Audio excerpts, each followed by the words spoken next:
Good morning बच्चों। आपने पिछले वीडियो में संधि, अलंकार और छंद के कुछ पाठ के विषय में पढ़ा और हमारा शीर्षक चल रहा था छंद। और आज भी मैं उसी पूर्वत शीर्षक को लेकर यहाँ पर उपस्थित हुआ हूँ और आज भी हमारा जो टॉपिक है, जो शीर्षक है, वो है छंद।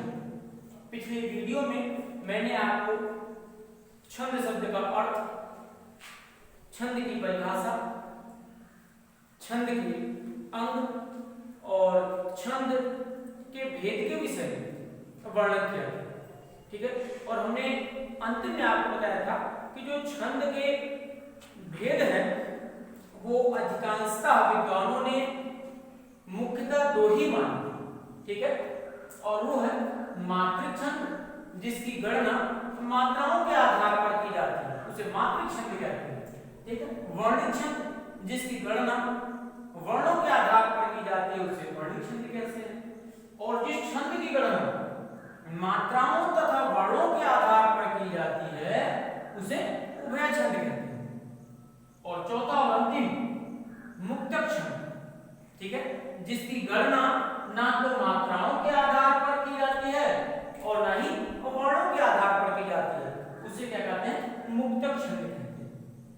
तो सामान्यतः मैंने आपको ये छंद के 4 भेद बताए थे, ठीक। और इसमें से आज हमारा जो टॉपिक होगा, जो शीर्षक होगा, वो है मात्रिक छंद। यानी मात्रिक छंद किसे कहते हैं और मात्रिक छंद के अंतर्गत आपके जो दोहा, सोरठा, चौपाई, रोला, कुंडलिया आदि छंद आते हैं, उनके विषय में हम जानने का प्रयास करेंगे और बिल्कुल शार्ट रूप में समझेंगे। शार्ट रूप होते हुए भी या आपके किसी भी परीक्षा के लिए, किसी भी प्रतियोगी परीक्षा के लिए मैक्सिमम प्रश्नों को हल करेंगे।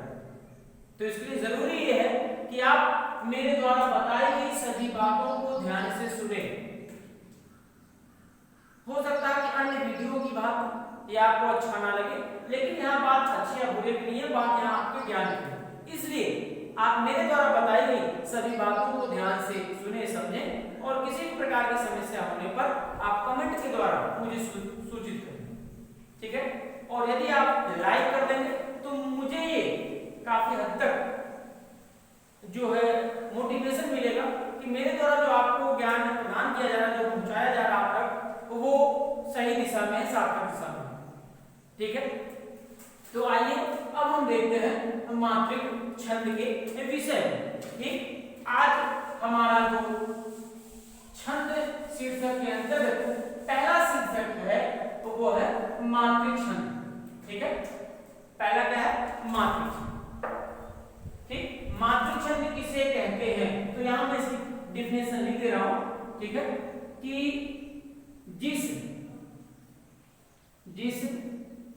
छंद की गणना, जिस छंद की गणना, जिसको आप गिनती भी कह सकते हैं, जिस छंद की गणना मात्राओं के आधार पर, जिस छंद की गणना मात्राओं के आधार पर, मात्राओं के आधार पर की जाती है, मात्राओं के आधार पर की जाती है,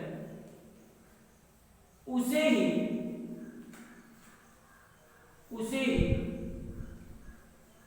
मात्रिक छंद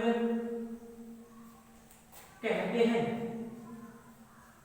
उसे ही मात्रिक छंद कहते हैं। जैसे, ठीक, जैसे आगे देखिए, हमने क्या कहा, मात्रिक छंद। मात्रिक छंद किसे कहते हैं, जिस छंद की गणना या गिनती, जिस छंद की गणना करता गिनती, जिस छंद की गणना या गिनती मात्राओं के आधार पर, मात्राओं के आधार पर, किसके आधार पर, मात्राओं के आधार, ठीक। रिपीट कर रहा हूं, जिस छंद की गणना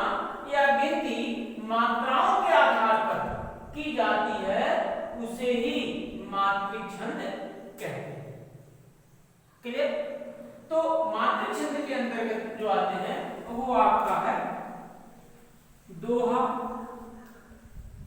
सोठा, रोला, ठीक है, कुंडलियां, हरिगीतिका आदि। ये समझने के लिए है, ठीक है। आदि दोहा, सोठा, रोला, कुंडलिया, ये सब जो आपके छंद हैं वो किसके अंतर्गत आते हैं? मात्रिक छंद के अंतर्गत, ठीक है। और हमने आपको मात्रिक छंद के भेद बताए कि मात्रिक छंद के 3 भेद होते हैं। सबसे पहले सममात्रिक छंद, नंबर 2 अर्ध सममात्रिक छंद और नंबर 3 विषम मात्रिक छंद, ठीक है। इसकी चर्चा हमने पिछले वीडियो में किया था, लेकिन पर पुनः मैं आपको बता देता हूं कि सममात्रिक छंद किसे कहते हैं, यानी जिस छंद के सभी चरणों में समान मात्राएं हो, जिस छंद के सभी चरणों में समान मात्राएं हो उसे ही सममात्रिक छंद कहते हैं, ठीक है। जैसे आप चौपाई को लीजिए, चौपाई में 4 चरण होते हैं और सभी चरणों में 16 मात्राएं होती हैं, ठीक है। तो इसे क्या कहेंगे? सममात्रिक छंद कहेंगे, ठीक। दूसरा हमने कहा अर्ध सममात्रिक छंद, जिस छंद के आधे चरण में एक समान मात्रा हो और आधे चरणों में एक समान मात्रा, उसे क्या कहेंगे? अर्ध सममात्रिक छंद कहेंगे। दोहा, सोठा, ये सब जो आपके अर्ध सममात्रिक छंद के अंतर्गत आते हैं, ठीक। विषम मात्रिक छंद, जिस छंद के सभी चरणों में अलग अलग मात्राएं, किसकी चर्चा कर रहा हूं? विषम मात्रिक छंद, जिस छंद के सभी चरणों में अलग अलग मात्राएं होती हैं, प्रत्येक चरण में अलग अलग मात्राएं हो, उसे क्या कहेंगे? विषम मात्रिक छंद कहेंगे, ठीक है। तो ये आपका मात्रिक छंद के कितने भेद हो गए? सममात्रिक, अर्ध सममात्रिक और विषम मात्रिक, ठीक है। और अगर आपको लगता है कि आप कंफ्यूज कर जाएंगे, भूल जाएंगे, तो मैंने जो आपको अभी बताया, वीडियो को रिमाइंड करके आप मेरे द्वारा बताए गए परिभाषा को जो है आप अपने नोटबुक में लिख सकते हैं और उसको अपने सामने रखकर आप अध्ययन कर सकते हैं, ठीक है। आइए अब इसमें से मात्रिक छंद में जो हमारे अध्ययन का आज का विषय होगा वो है दोहा छंद। आज हम किसकी चर्चा करेंगे? मात्रिक छंद के अंतर्गत दोहा छंद, ठीक है। आइए देखते हैं दोहा छंद, ठीक। अब हमने आपको बताया था कि छंद में चरण या पाद होते हैं, है ना, और छंद में पंक्तियों को ही चरण कहते हैं, छंद में पंक्तियों को ही चरण कहते हैं या पाद कहते हैं। और चरणों का जो विभाजन होता है, जो हम चरणों को एक दूसरे से, एक चरण को दूसरे चरण से अलग करते हैं, तो उनके बीच यदि लगा करके एक चरण को दूसरे चरण से अलग करते, ठीक है। तो अभी मैं उन सब चीजों का यहाँ पर जिक्र करूंगा, ठीक है। अब आपके सामने है दोहा छंद। दोहा कैसा छंद है? दोहा एक अर्ध सममात्रिक छंद है। दोहा कैसा छंद है? दोहा एक अर्ध सममात्रिक छंद है और दोहे में 4 चरण होते हैं। दोहा एक अर्ध सममात्रिक छंद है और दोहा छंद में 4 चरण होते हैं, ठीक है। पहले और तीसरे अर्थात विषम चरणों में, क्योंकि पहला और तीसरा यानी चरण संख्या 1 और 3, 1 और 3 ये विषम संख्याएं हैं। विषम संख्याओं को विषम चरण और सम संख्या वाले चरणों को सम चरण कहते हैं, ठीक। तो मैंने क्या कहा कि दोहा एक अर्ध सममात्रिक छंद है और दोहा में 4 चरण होते हैं। इसके पहले और तीसरे में, ठीक है, पहले और तीसरे चरण में 13 मात्राएं होती हैं। दोहा छंद के पहले और तीसरे चरण में 13 मात्राएं होती हैं, जबकि दूसरे और चौथे अर्थात सम चरणों में 11 मात्राएं होती हैं, ठीक। कैसे? वो मैं आपको देखिए, यहाँ दोहा 1, दोहा एक अर्ध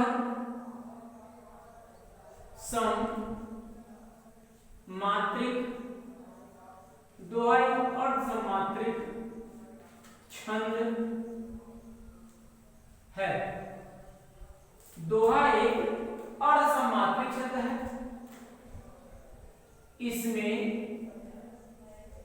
4 चरण, इसमें 4 चरण होते हैं। इसमें 4 चरण होते हैं। दोहा एक अर्ध सममात्रिक छंद है। दोहे में कितने चरण होते हैं? दोहे में 4 चरण होते हैं। ठीक है, इसके मतलब दोहे के, इसके पहले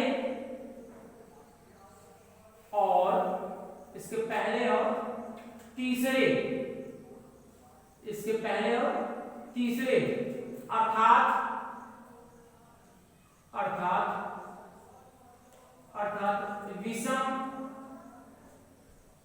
विषम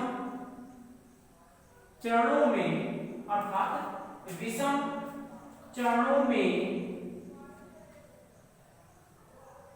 13 मात्राएं, 13 मात्राएं तथा दूसरे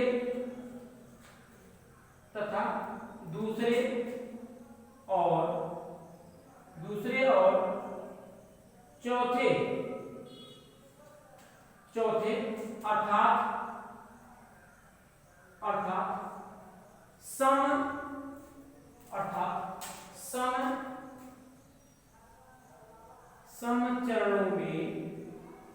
चरणों में 11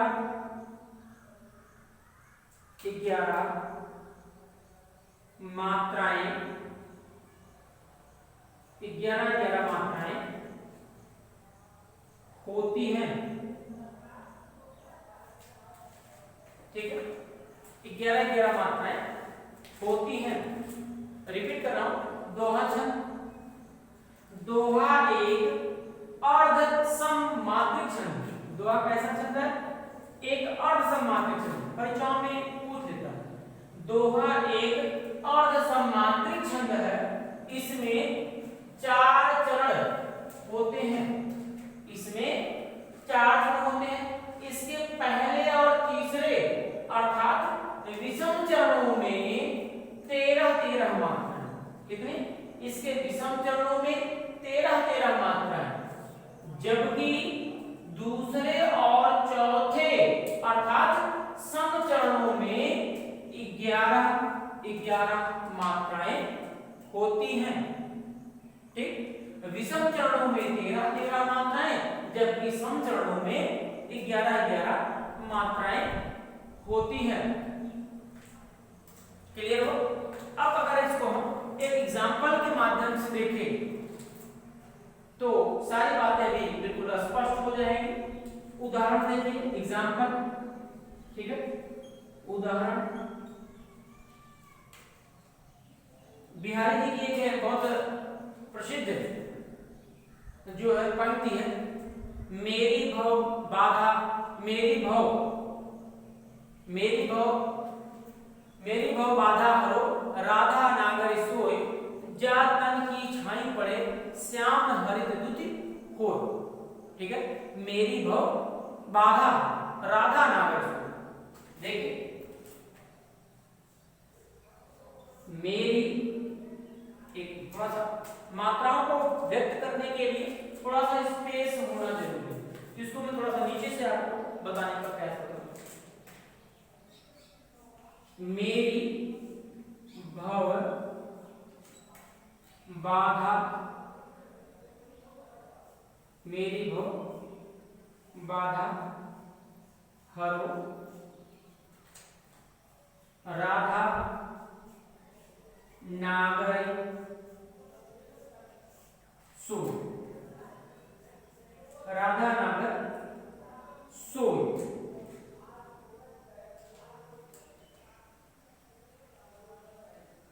ठीक है,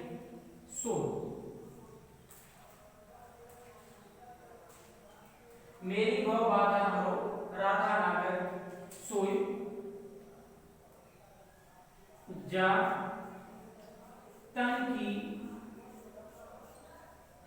छाई पड़े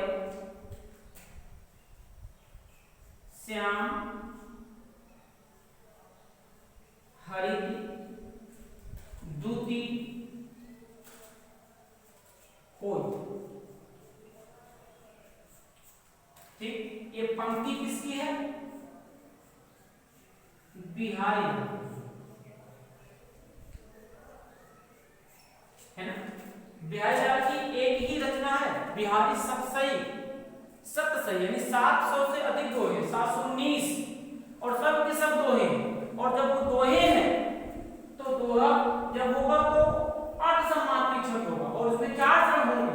उसके प्रत्येक चरण में जो आप देखेंगे उसके पहले और तीसरे चरण में जो कि विषम मात्रिक है 13-13, और दूसरे और चौथे अध्याय जो सम चरणों में 11-11 मात्रा होंगी। इसलिए बिहारी लाल की जो भी दोहे की पंक्ति अगर आप उसको लिखकर उसकी मात्राओं की गणना करेंगे तो आपको मात्राओं की गणना के आधार पे वो दोहा छंद होगा। कैसे मात्राओं की गणना कैसे की जाती है हम इस पंक्ति के माध्यम से आपको बताने का प्रयास करेंगे। ठीक, आइए देखते हैं। ठीक है, मेरी भव बाधा हो राधा नागर सोई जा तन की छाई पड़े श्याम हरित दूती होय। ठीक है, बिहारी लाल की ये पंक्ति है, बिहारी सतसई से उद्धृत है। ठीक है, एक भक्त जो राधा जी की आराधना कर रहा है कि मेरी भव बाधा हो राधा नागर सोई। ठीक है, जा तन की छाई पड़े, जिसकी परछाई पड़ने से राधा जी का जो शरीर है वो श्याम हरित दूती, श्याम की तरह स्वर्ण वर्ण का हो जा रहा है, यानी सामने रंग का हो जा रहा है। तो देखिए इसकी जो मात्राओं यानी इस दोहे की जो गणना करेंगे वो मात्राओं का आधार पर करेंगे, और मात्राओं को लगाते कैसे पहले उसको हम पिछले वीडियो में समझा था, एक बार पुनः मैं रिपीट करना चाहूंगा। हमने आपको कहा कि जिस वर्ण में ह्रस्व स्वर की मात्रा होगी, जिस वर्ण में ह्रस्व माने छोटे वर्ण, तो छोटा आ ई उ री, जिस वर्ण में ह्रस्व स्वर की मात्रा होगी, किसकी मात्रा होगी? ह्रस्व स्वर की मात्रा होगी, ह्रस्व स्वर की मात्रा होगी, उसको हम एक पाइस के रूप में डिनोट करते हैं, इस रूप में संकेतित करते हैं, और इसकी गणना एक करते हैं। ठीक, और दीर्घ स्वर किसे कहते हैं? ह्रस्व स्वर जिसमें दुगना समय लगता है उसे दीर्घ स्वर कहते हैं, और इसका जो सिंबल होता है वो ऐसे है, और इसकी गणना हम किस रूप में करते हैं? इसकी एक करते हैं, इसकी दो करते हैं। ठीक है, अब जिस वर्ण में दीर्घ स्वर की मात्रा होगी उसमें 2 की गणना करेंगे, और जिसमें ह्रस्व स्वर की मात्रा होगी उसमें 1 की गणना करेंगे। और एक विशेष बात, जिसमें ना तो ह्रस्व स्वर हो ना दीर्घ स्वर हो, इसका मतलब वो अर्ध व्यंजन होगा, अर्ध वर्ण कहलाएगा। और जब स्वर रहित कोई व्यंजन होगा, स्वर रहित कोई वर्ण होगा, तो उसमें किसी भी प्रकार की कोई मात्रा का प्रयोग नहीं होगा।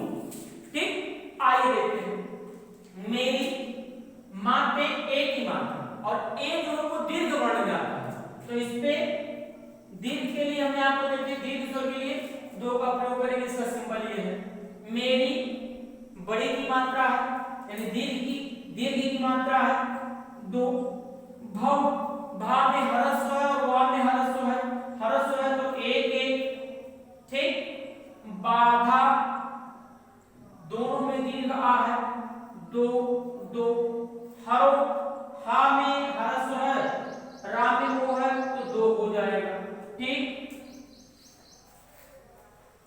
आगे देखते हैं। राधा 2-2, क्योंकि इसमें दीर्घ आ, नागर ना में दीर्घ आ, ग सिम 1, अरे रा में छोटी यानी ह्रस्वी 1 हो गया, सोई ओ ई 1 है। ठीक, आगे चलते हैं। जा दीर्घ 2, तन में ह्रस्व 1-1, की में दीर्घ, झाई 2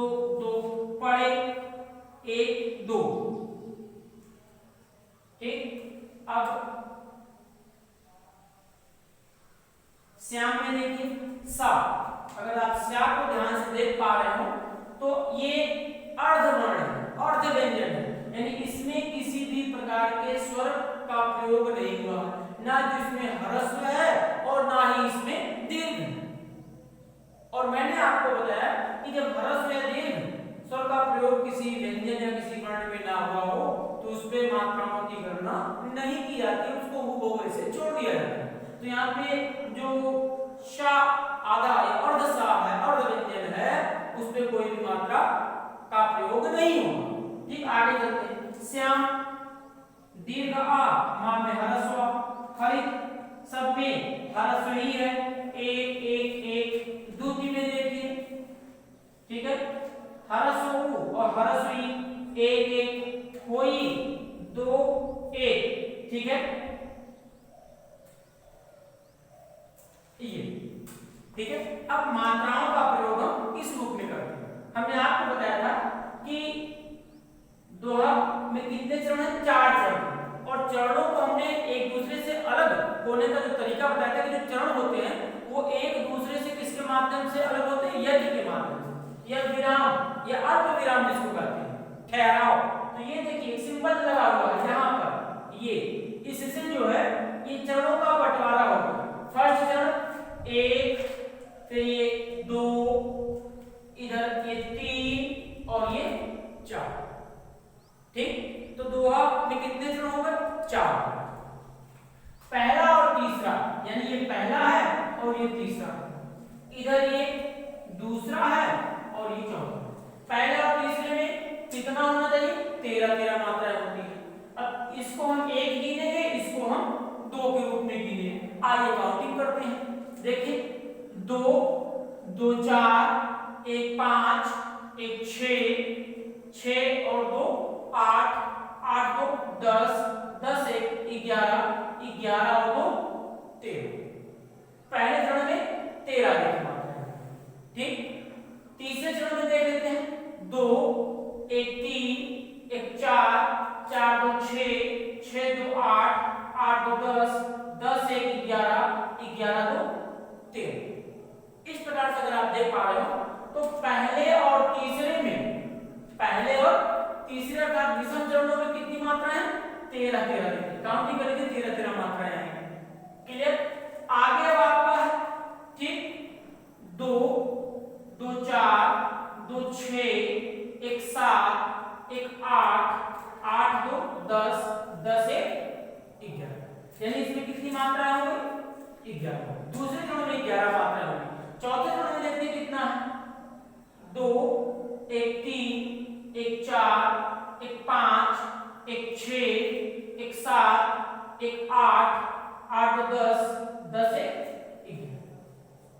अब आप देख पा रहे हो तो हमने आपको बताया था कि दूसरे और चौथे अर्थात सम चरणों में कितनी मात्रा होगी, 11 मात्राएं, ठीक। तो यहाँ पे मैंने मात्राओं के माध्यम से यह सिद्ध कर दिया कि दूसरे और चौथे चरण में 11 मात्राएं।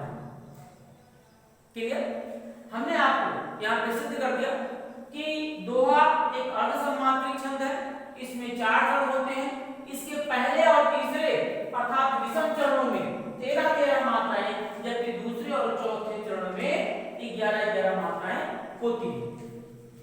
इसका एक सिंपल सा एग्जांपल, एक सिंपल सा उदाहरण में एक पंक्ति दिया है कि मेरी बौ बाधा हरो राधा नागर सोए, जा तन की छाई पड़े, श्याम हरित दुति पोए। तो इस तरह से आप किसी भी कवि की, किसी भी जो है जो रचनाकार है, उनकी पंक्तियों को लेकर के अगर आप इस तरह से उनकी मात्राओं की गणना करेंगे, और मात्राओं की गणना करते समय जी पहले और तीसरे में 13, दूसरे और चौथे में 11 मात्राएं आ जाएं, तो समझ लीजिए कि वह रचना किस छंद में की गई है, दोहा छंद, ठीक है, दोहा छंद में की गई है। अब हम अगला एग्जांपल देखेंगे, ठीक है। अगले एग्जांपल के लिए आप देखिए,